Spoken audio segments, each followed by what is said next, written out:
Hi, good morning, everyone. So, welcome to my first video. Today, we will be tackling history and government from one, basically the introduction. I hope you can all see my screen. So, chapter one involves introduction to history and government. So, this is what we'll be tackling. This the meaning of history and government, sources of history and government, importance of studying history and government, and we'll have some questions afterwards. But I will leave you with, we will review the answers when we come back. So, that's what we're going to be doing. So, let us begin. Forgive me, I have a bit of a cold, but it's not something I can get over. So, introduction to history and government. The meaning of history. So, history is an account of events that took place in the past. So, before we continue, I'd like you to note one thing. History has a lot of definitions, as we can see. History has a lot of definitions. Excuse me. Okay, so history is an account of events that took place in the past. History may also be defined as a branch of knowledge that deals with past events of human beings and their response to the environment over the years. So, my students, I'd like you to discover this that you write according to how you think is right. So, you can either pick the first meaning of history or the second meaning of history. So what we will do is I am going to create a whiteboard. A moment. So let us share a whiteboard. Share. And we are going to type. So history. What have we discovered about history? We've learned that history is an account of events that took place in the past. So history is an account of events that took place in the past. So in an examination, when you write that, you'll have your full marks, no judgment, no nothing. Let us continue. I hope you can all see my screen. I'm trying very much to share. I have a cold, so you'll forgive me. So, as you can see here, history has three definitions basically. So, one, history is the past of anything. History is a branch of knowledge dealing with past events. So, we can also say history history may also be defined as a branch of knowledge dealing with past events, as you can see here. So, as history is a branch of knowledge dealing with past events.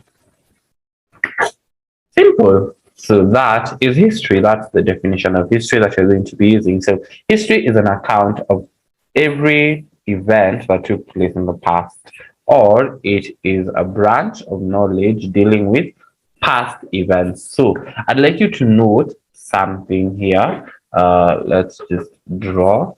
So I'd like you to note something here. I'd like to highlight this. As you can see, it's past. There's in the first definition, we have past, an account of events that took place in the past. In the second definition, we also have past. So, history basically deals with the past, history. Okay, let us continue. Characteristics of, okay, so there is history and there is prehistory. So, prehistory refers to the unrecorded history. So, basically, we will come here and we will continue. I think I can change the color. How do I change color? So, pre, oh, God, yeah,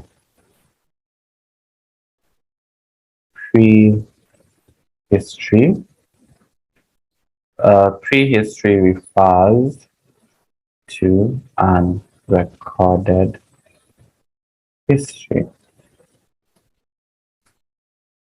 So there was that history that was never recorded.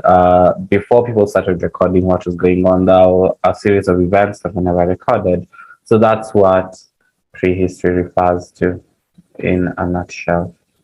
Yeah, so let us continue.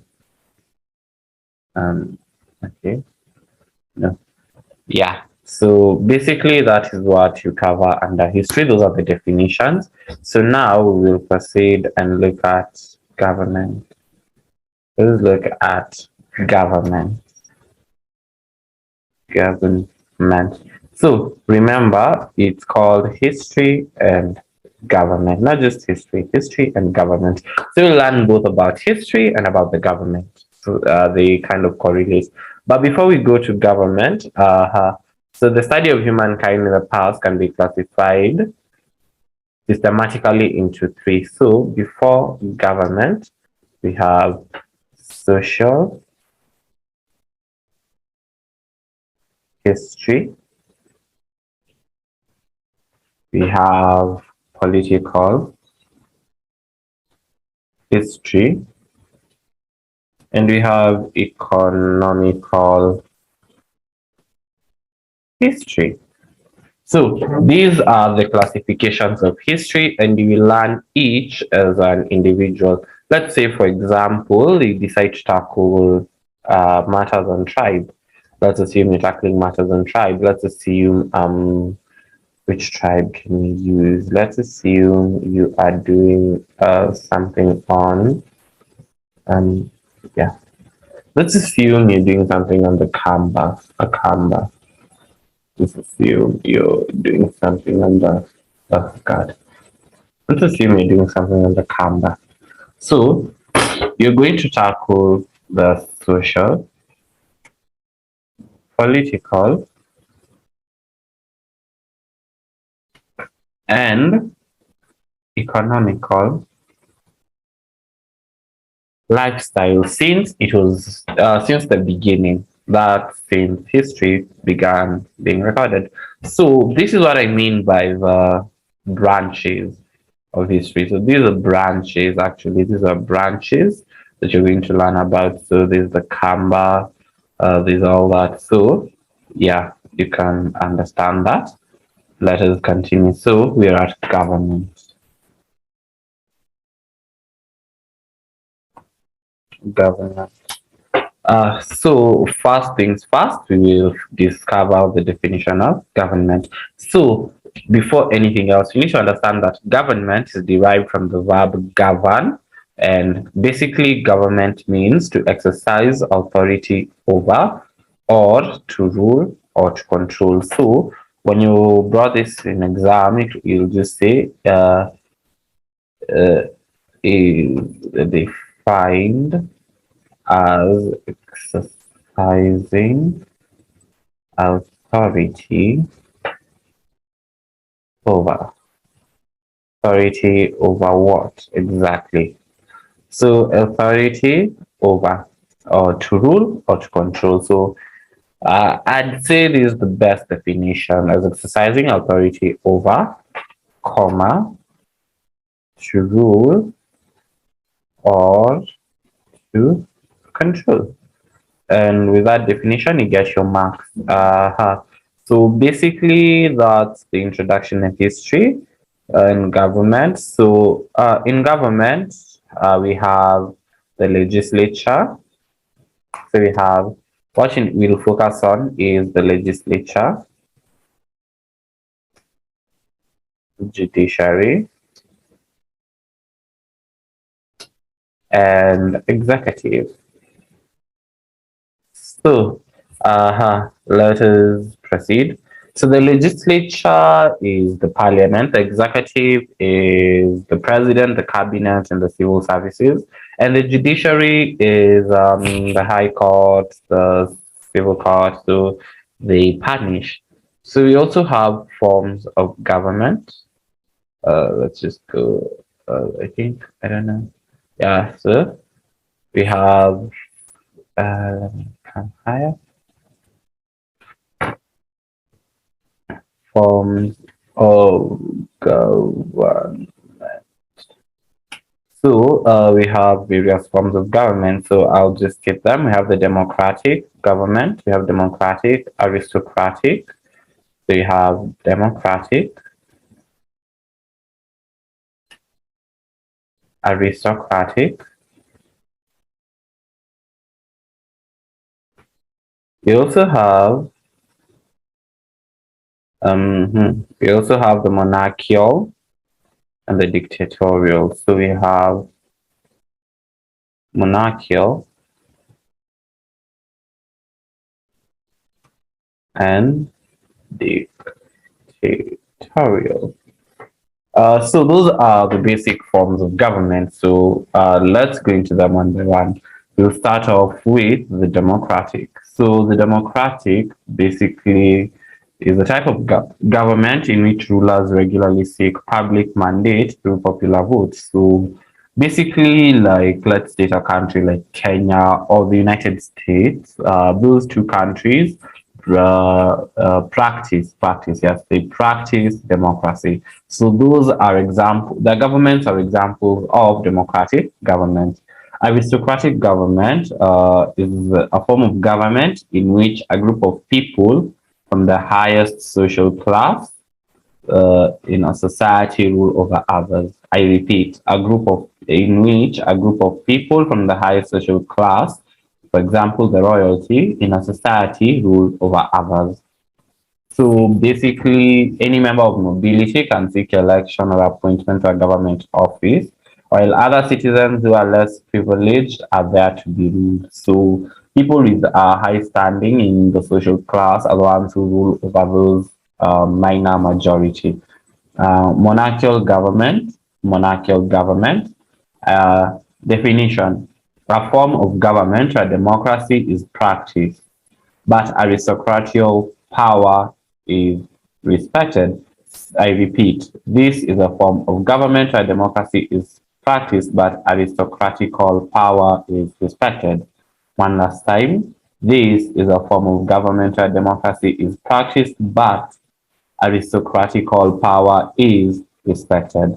So in this you have the parliament being the supreme organ, but the monarchy are in power. The perfect example is England. They practice a constitutional monarchy, but there's also another monarchy called absolute monarchy, which refers to the unrestricted power of the head of state. So constitutional is where the monarchical power, which is restricted, determined by what's spelled out in the constitution. Yeah. So and finally, the dictatorial. So dictatorship is a system of government where the ruler has total power over his subjects. I think this is self-explanatory. We've heard of dictators in various countries. So the importance of studying history and the importances of studying government. So I'll just list but a few. It provides intellectual fulfillment to the learner. It provides intellectual fulfillment to the learner. It helps us develop a critical mind as we try to explain historical events. It helps us develop a critical mind as we try to explain historical events. It gives time and space to past events. It gives time and space to past events. It influences career choices.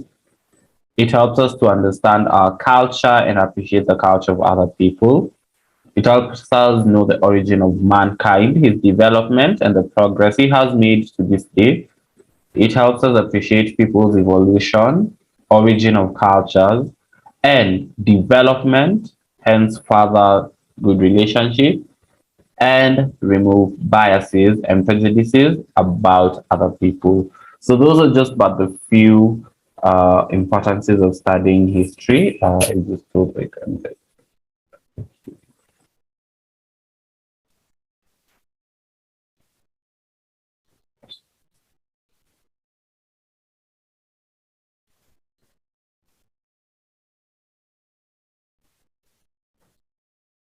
So I have taken upon myself to place them there. So those are the importances of history.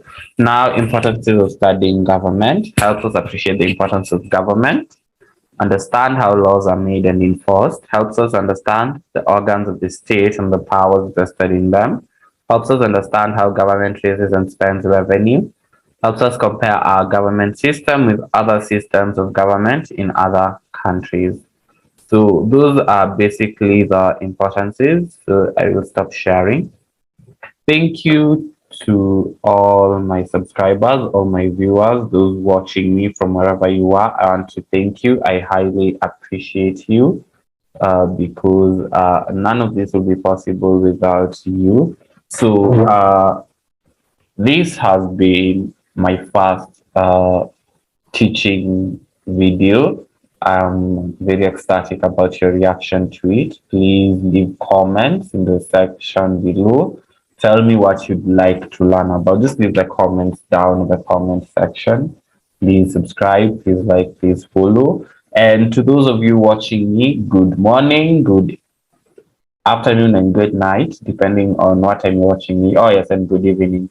Buenos dias, buenas noches, buenas tardes, au revoir, all those many languages. I can keep exhausting, but I don't have time. So that has been all from me for now. Thank you, and don't forget to like, subscribe, and share my videos.